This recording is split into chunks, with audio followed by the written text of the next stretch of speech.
Hari ini saya akan membahas filsafat kuno dari Yunani dan Jawa. Tetapi sebelumnya saya garis bawahi tebal-tebal. Di sini saya bukan untuk menentukan benar salah atau baik buruk. Saya tidak punya kapasitas untuk itu, tetapi hanya menyampaikan pemikiran filsuf, dan kita sendiri yang bisa mengambil kebijaksanaan dari dalamnya.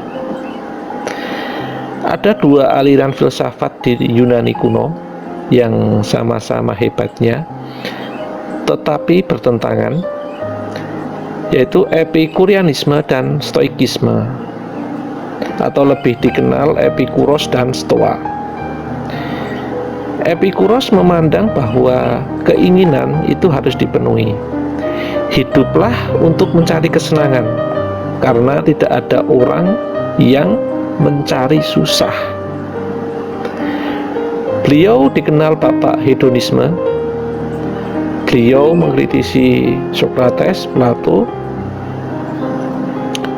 Mereka yang berpikir keras agar menjadikan orang baik, yang berusaha mengajak masyarakat untuk berpikir dan bijak. Tetapi menurut Epikuros, publik itu tidak bisa diajak mikir berat-berat, tidak usah banyak teori lah ya, karena tujuannya mereka tuh ingin bahagia, dan orang bahagia itu kalau senang terbebas dari rasa sakit. Karena pada dasarnya tidak ada manusia yang ingin susah.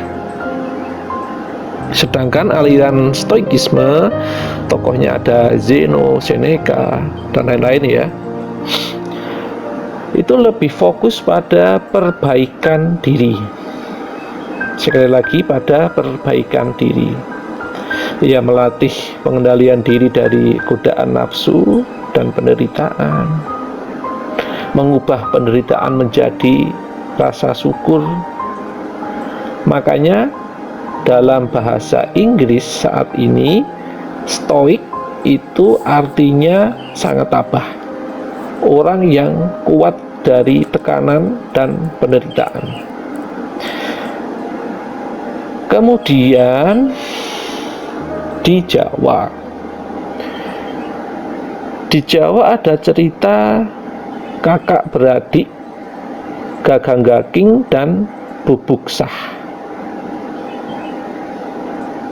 Sudah dikenal baik secara getuk tular maupun di berbagai lontar, dan juga diabadikan dalam relief seperti di Candi Panataran, Candi Surawarna.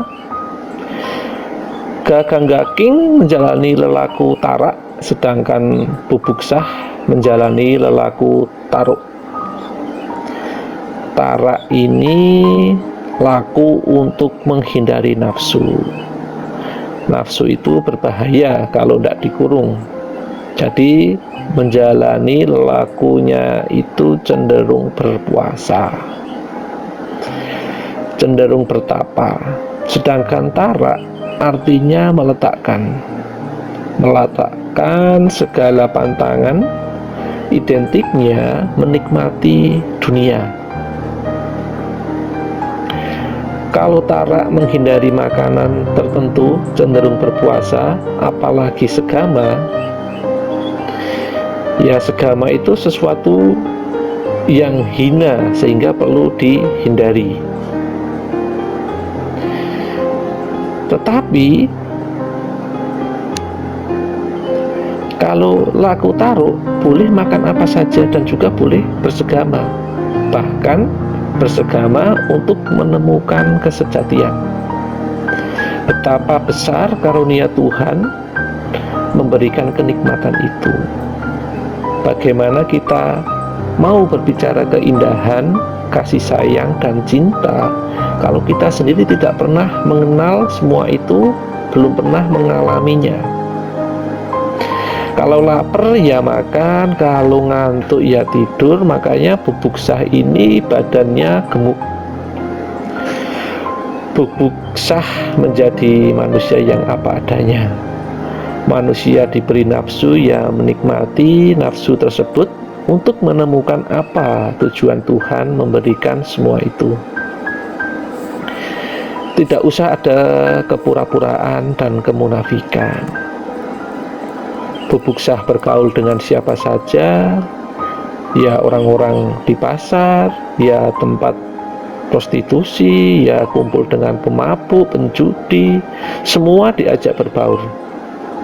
Beliau tidak merasa sebagai orang suci. Nafsu itu fitrah dan perlu disalurkan.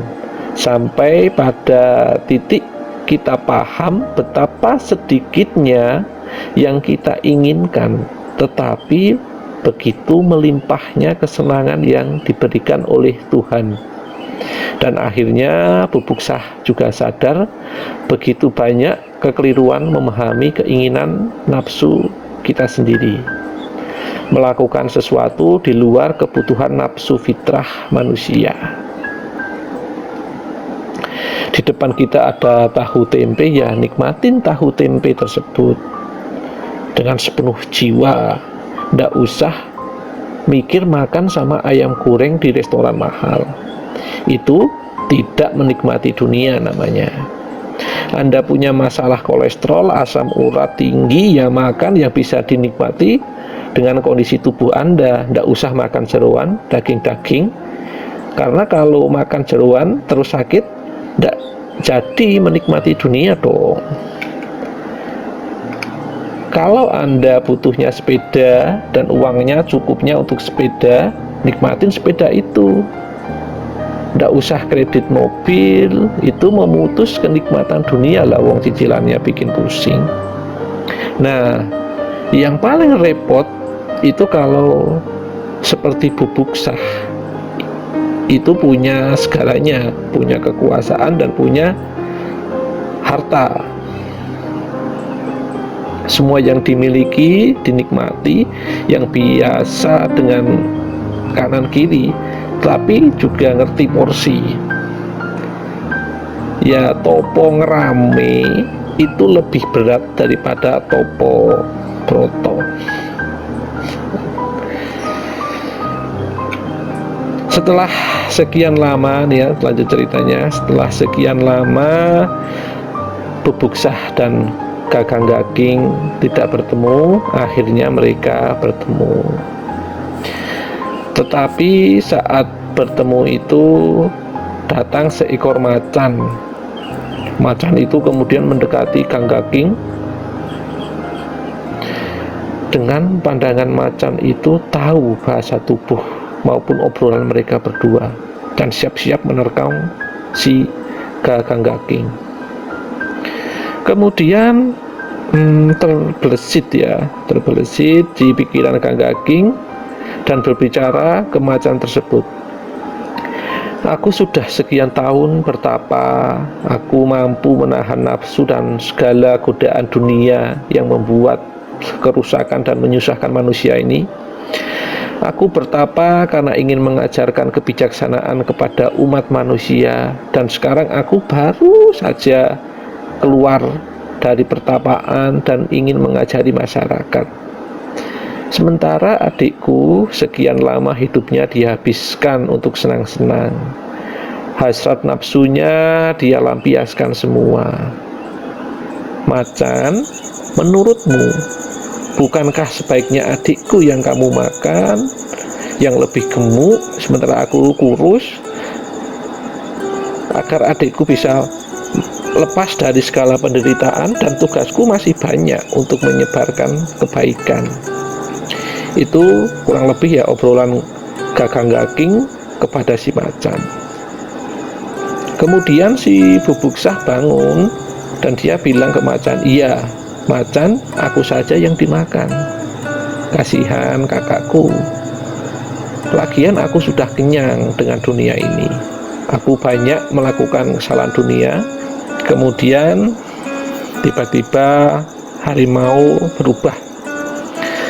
Ternyata dia adalah titisan dewa yang ditugaskan Dewata untuk menguji kedua kakak beradik tersebut. Akhirnya Bubuksah disuruh naik punggung harimau, tetapi Bubuksah sedih. Aku tidak mau pergi bila tidak sama kakakku. Kemudian permintaannya dikabulkan, tetapi si Gaga King hanya boleh memegang ekor harimau. Dan orang Jawa sukanya pakai isyarat ya. Apa artinya menunggangi punggung dan yang satu sekedar pegang ekor? Silahkan dimaknai sendiri ya. Menceritakan laku tarak taruk ini begitu anomali bila dihubungkan dengan kondisi saat ini. Sekali lagi, saya tidak berkapasitas menentukan benar dan salah. Atau jangan-jangan filosofi Jawa kuno ini pukulan keras terhadap kondisi saat ini. Bayangkan saja bila Anda rajin sholat, punya tetangga atau teman sesama Islam nih, teman Anda tidak pernah sholat, kan susah lah ya. Anda yang rajin ibadah merasa lebih buruk dari orang yang tidak pernah beribadah. Kan umumnya merasa lebih baik dengan sholatnya, dengan ibadahnya. Dan pesan sesepuh Jawa itu ojo rumongso iso ning kudu iso rumongso.